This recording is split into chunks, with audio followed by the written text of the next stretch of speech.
In the last class, you have studied about the removal of temporary hardness.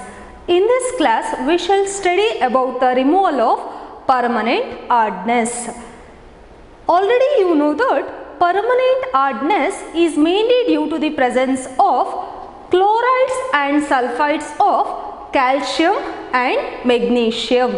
The water contains soluble salts of calcium and magnesium. It may be calcium chloride, calcium sulfate, or it may be magnesium chloride, or it may be magnesium sulfides. If the water contains any of these salts, then the type of waters are called as permanent hard water. Coming to the method of removal of this permanent hardness, that is, the first method is by adding washing soda. What do you mean by washing soda? Chemically, it is called as sodium carbonate, Na2CO3. Chemically, it is called as sodium carbonate. Commonly, it is called as washing soda. By treating the hard water with washing soda, the soluble salts of calcium and magnesium, the soluble salts of calcium and magnesium means it may be calcium chloride, calcium sulfate, magnesium chloride, or it may be magnesium sulfate in the hard water or precipitated as insoluble carbonates. These soluble salts will get converted into insoluble precipitate of calcium carbonate when it is treated with a sodium carbonate. When the sodium carbonate is added to the hard water, the salts present in the hard water, it may be calcium chloride. That calcium chloride, in that sodium will react with a chlorine to form sodium chloride, and the calcium will react with a carbonate ion to form calcium carbonate.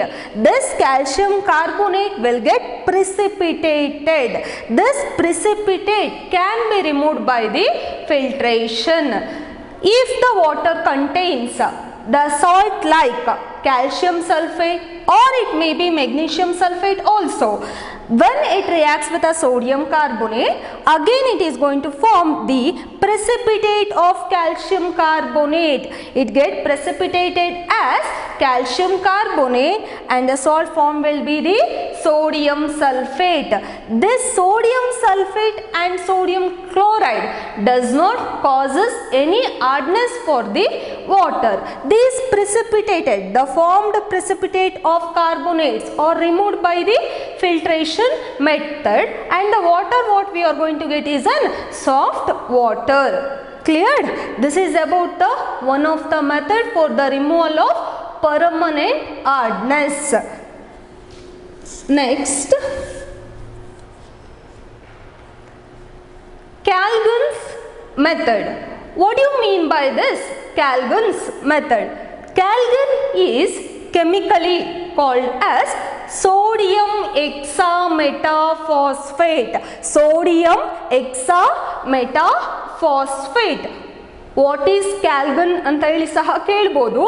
It is nothing but sodium hexametaphosphate with the formula Na6P6O18. It can also be written as Na2NA4PO36.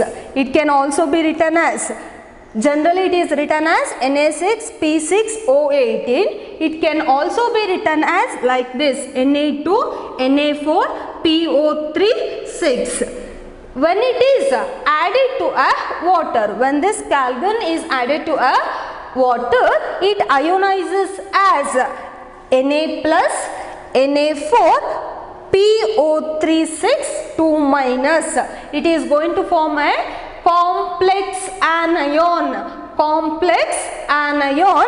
This is the complex anion. When is added to a hard water, the soluble salts present in the permanent hard water is, it may be calcium chloride, calcium sulfate, magnesium chloride, or it may be magnesium sulfate also. These soluble salts will react with the anionic complex of the calgon will react with the cation present in the hard water. Which is the cation present in the hard water? It may be calcium or it may be magnesium. Already you know that calcium is an divalent ion and sodium is a monovalent ion. The valency of sodium is +1 and the valency of calcium is +2. Therefore, 2 of the sodium ions, totally there are 4 sodium ions. In that, 2 of the sodium ions are replaced by 1 of the calcium ion, because this is a divalent ion, this is a monovalent ion. 2 of the sodium ions will enter into the water and it get replaced by the cations present in the hard water. It may be calcium or it may be magnesium. These cations are replaced by the 2 of the sodium ions and it is going to form a soluble complex ion like this, CaNa2PO36 2-. This is the soluble complex formed when calgon is added to an hard water. This is here the calgon when added to a hot water forms a soluble complex. This soluble complex does not form a precipitate with a soap solution. Therefore, the water what we are going to get is a soft water. This is the reaction involved when the calgon is added to an hard water. Clear? It may be calcium chloride or magnesium chloride, or it may be magnesium sulfate or calcium sulfate. Here just an exchange of the cations will take place. 2 of the sodium ions in the anionic complex are replaced by the 1 of the cation in the hard water. Then it is going to form a soluble complex like this, MgNa2PO36 2-. This is the soluble complex anion. It does not form any precipitate with a soap solution. Therefore, the water what we are going to get is a soft water. This is the another method for the removal of the permanent hardness.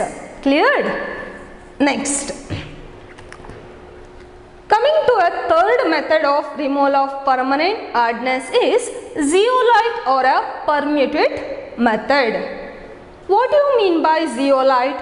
Zeolite is an hydrated, it is an hydrated sodium aluminium silicate.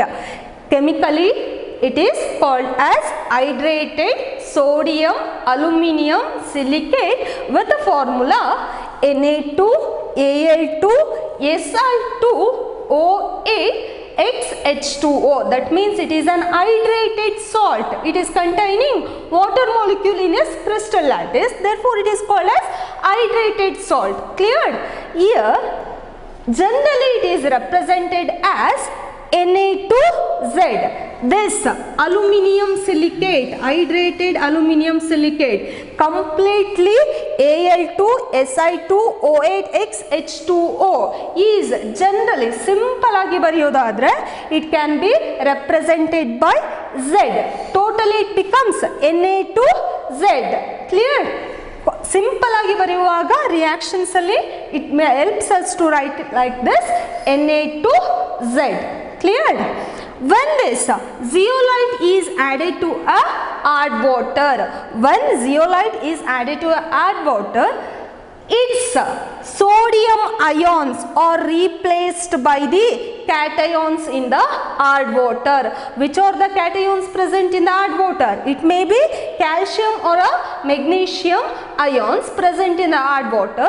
Those cations are replaced by the sodium ions of the zeolite. The zeolite is containing the sodium ion. This sodium ions are exchanged by the cations present in the hard water. It may be calcium or it may be magnesium also. This permanent hardness is mainly because due to the presence of these soluble salts. In that, the exchange of the cations which are responsible for the hard water are replaced by the sodium ions.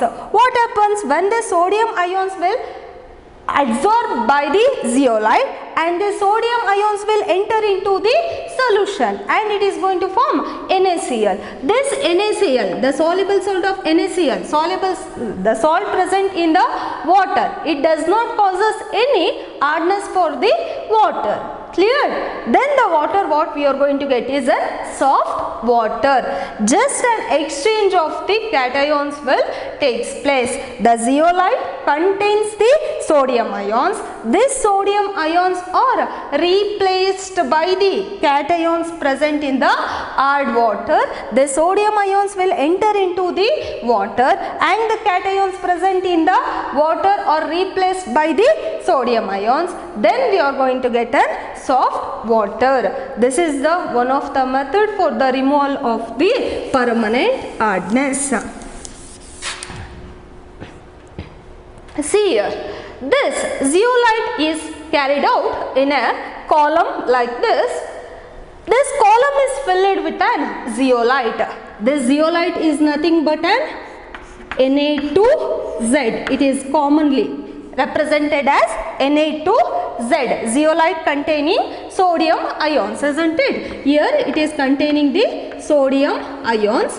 When the hard water is passed into this zeolite are containing the sodium ions, hard water is containing the calcium or the magnesium ions. The cations present here in the hard water is, it may be calcium or magnesium ions. These cations get exchanged with the sodium ions in the zeolite. These sodium ions get exchanged with the cations and the water coming out of this zeolite is free from the cations which are responsible for the hardness. Then that water is called as soft water. Explain the zeolite method of softening of hard water anta ಹೇಳಿದಾಗ you should write this to reaction and you should explain the process. Cleared?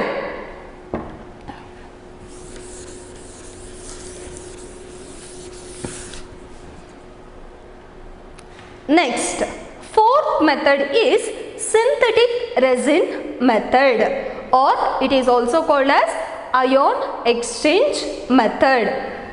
There are two types of resin, that is cation exchange resin as well as anionic exchange resin. First, coming to a cation exchange resin. What you mean by resins means these are the larger organic molecules. These resins are the larger organic molecules containing acidic functional groups, like it may be sulfonic acid group represented by SO3H, or it may be COOH group, which are capable of exchanging the H plus ions with the other cations present in the hard water. Here it is generally represented as RH. We are not representing that SO3H completely.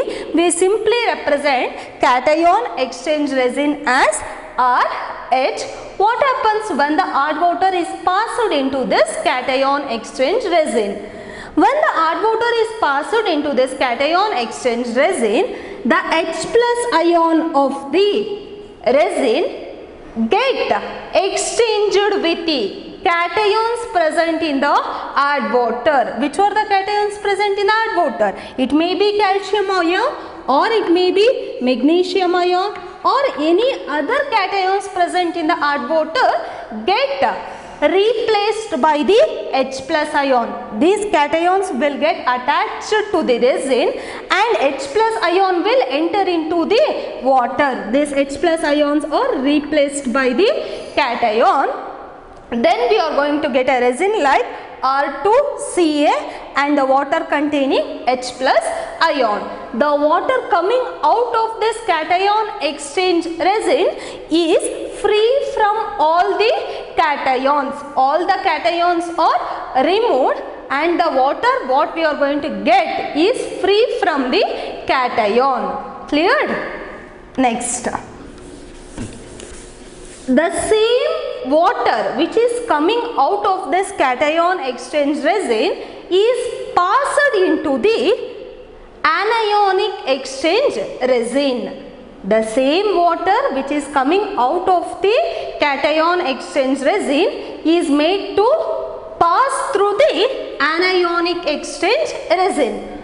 This anionic exchange resin is a larger organic molecules containing quaternary ammonium hydroxide groups. These are the larger organic molecules containing OH groups, containing hydroxide groups which are capable of exchanging OH minus ion, that is hydroxide ions, with the anions present in the hard water. Which are the anions present in the water? Hard water. It may be calcium or it may be sulfate or it may be bicarbonate also. Cleared? Here all the anions present in the hard water are replaced by or get exchanged by the anions, that is hydroxide of the resin. If we consider a resin with NH2 group, when it is treated with a water, we are going to get a quaternary ammonium hydroxide resin. It is represented as RNH3 plus OH minus. This is the anionic resin. What happens when the water is passed into this anionic exchange resin? Here the exchange of the anions present in the hard water with the OH group will takes place. This OH minus ions will get exchanged with the anions in the hard water and this OH minus will enter into the water and this anions get replaced by this OH and we are going to get RNH3 plus X minus sulfide ion or it may be carbonate ion plus OH minus ions is released into the water. The H plus ion from the cation exchanger and the OH minus ion from the anionic exchange resin combines together to form a water. The water which we are going to get from this synthetic resin method is a demineralized water. The water which is free from all the mineral salts. Then the type of water is called as demineralized water. Cleared? See here. If we consider this diagram, in this we can observe it consists of two columns. One is cation exchange column. This is the cation exchange column filled with the cation exchange resin. This cation exchange resin is generally represented as RH and the anionic exchange resin. It is represented as, in the last slide you have seen, it is represented as RNH3 plus OH minus. It is represented as RNH3 plus OH minus, isn't it? Here when the hard water is passed into this cation exchange resin, the cations present in the hard water, which are the cations present in the hard water? It may be calcium and magnesium, are replaced by the H plus ion of the resin. H plus ions are released into the water and the cations which are present in the hard water get exchanged with the cation exchange and the water what we are going to get out of this cation exchange resin is free from the cation. The same water is allowed to pass through the anionic exchange resin In this case, the OH minus of the resin is exchanged by the anions present in the water. Then the water, what we are going to come out of this anion exchange resin is a demineralized water. Demineralized water. It does not contain any dissolved mineral salts. Clear? This is the one of the method for the removal of permanent hardness.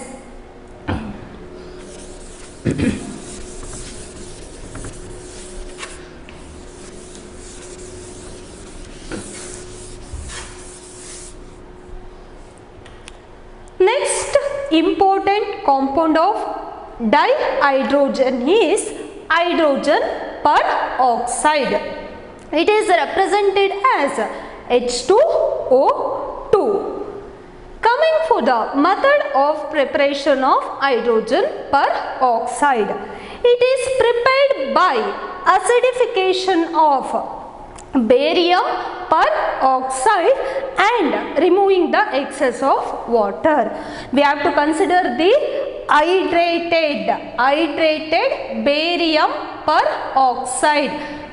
Barium peroxide means BaO2. Hydrated salt, that means it should contains the water molecule.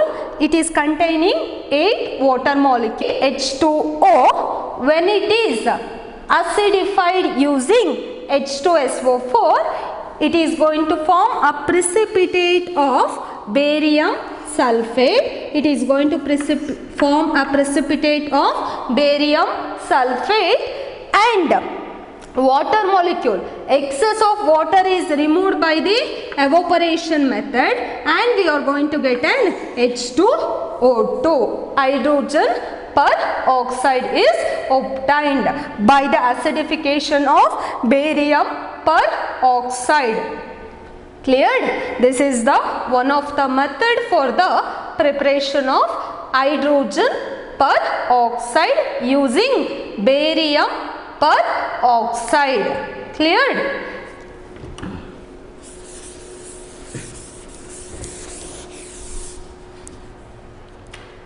Next, industrial preparation of hydrogen peroxide. Large amount of, if you want to prepare hydrogen peroxide in a large amount, then we will go for an industrial method.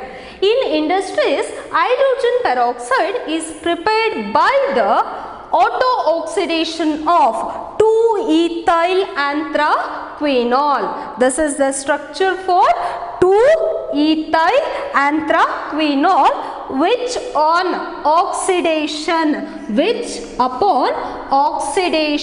is nothing but addition of oxygen, or it may be removal of hydrogen. On oxidation, it is going to form 2-ethyl anthraquinone. 2-ethyl anthraquinone plus we are going to get an hydrogen peroxide. This is the industrial method of preparation of hydrogen peroxide. Clear?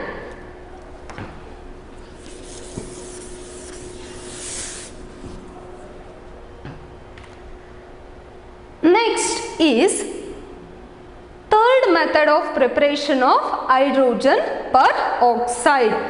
It is prepared by the electrolysis of 50% sulfuric acid. It is H2O2 can be prepared by the electrolysis of 50% sulfuric acid. You know the formula for the sulfuric acid? H2SO4, which upon electrolysis already you know that electrolysis process, when we carry out the electrolysis process using this electrolytic solution, this H2SO4 will ionize us as 2H plus 2HSO4 minus. You know that when the electrolysis is carried out, the cation present in the solution will move towards cathode. Which is the cation here? H plus is the cation. This cation will move towards cathode and it will undergo reduction, by the addition of electron, by the gain of electron. When this H plus gains electron, it is going to form monoatomic hydrogen. That monoatomic hydrogen is not a stable one. It will combine with another hydrogen and it is going to form an dihydrogen. Therefore, hydrogen is liberated at the cathode and the anion present in the solution is HSO4 minus. This HSO4 minus ion will move towards anode. Anion will move towards anode. It will undergo oxidation, loss of electron. It is containing the extra electron. It will loses its electron and it is going to form an peroxodisulfuric acid. This is oxygen to oxygen linkage is called as peroxide linkage. Peroxide. This HSO4 minus will undergo oxidation to form peroxodisulfuric acid. This peroxodisulfuric acid on hydrolysis, that means when it is treated with the water, it is going to form H2O2 plus we are going to get 2H plus 2HSO4 minus. It is nothing but you can write it as 2H2SO4. Again this sulfuric acid is used for the electrolysis process. Clear? We are going to get an H2O2 by the hydrolysis of peroxodisulfuric acid. What happens? We are considering the 50% of sulfuric acid. We are carrying out the electrolysis process. It ionizes as sulfuric acid ionizes as H plus and HSO4 minus. In that cations will move towards cathode. H plus ion will move towards cathode and it will undergo reduction and hydrogen gas is liberated. Cleared? Next, at the anode, the anion in the solution is HSO4 minus. It will move towards anode and it is going to undergo oxidation. It is going to lose its electron and it is going to form an peroxodisulfuric acid. That peroxodisulfuric acid upon hydrolysis, that means when it is treated with water, we are going to get an H2O2. This is the third method for the preparation of hydrogen peroxide. Cleared?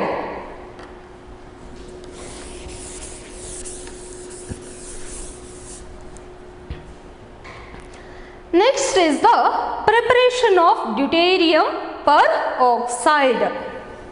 Already you know that. What is the formula for deuterium peroxide? Hydrogen peroxide means H2O2. Deuterium peroxide means D2O2. D2O2 is called as deuterium peroxide.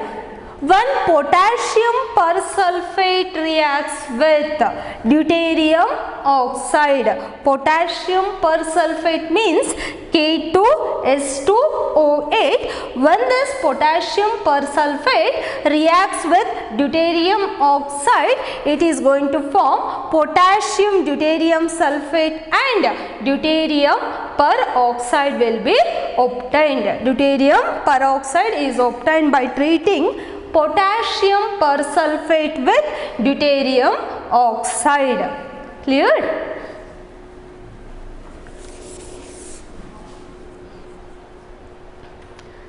Next, coming to a structure of this hydrogen peroxide.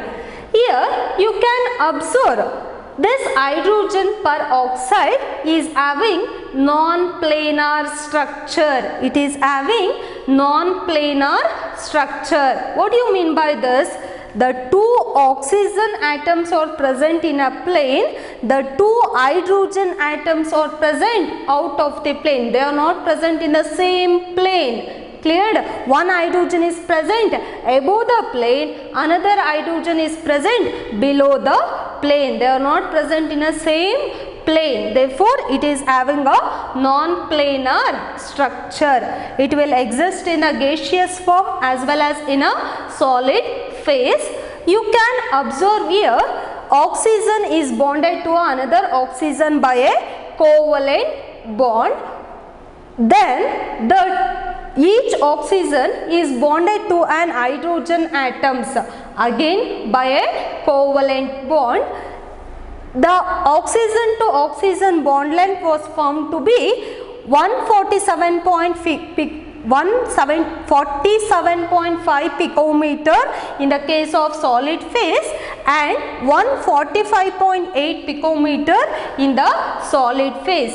At a time, you can observe here the OH bond length is found to be 95 picometer in the gaseous phase and 98.8 picometer in the solid phase, and this angle between the two plane is found to be 111.5 degree in the gaseous phase and it is 90.2 degree in the solid phase.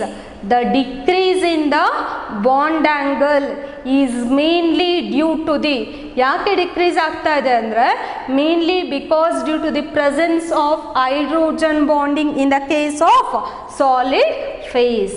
Cleared? This is about the structure of the hydrogen peroxide. These two OH are not present in a same plane because due to the repulsion. Remember?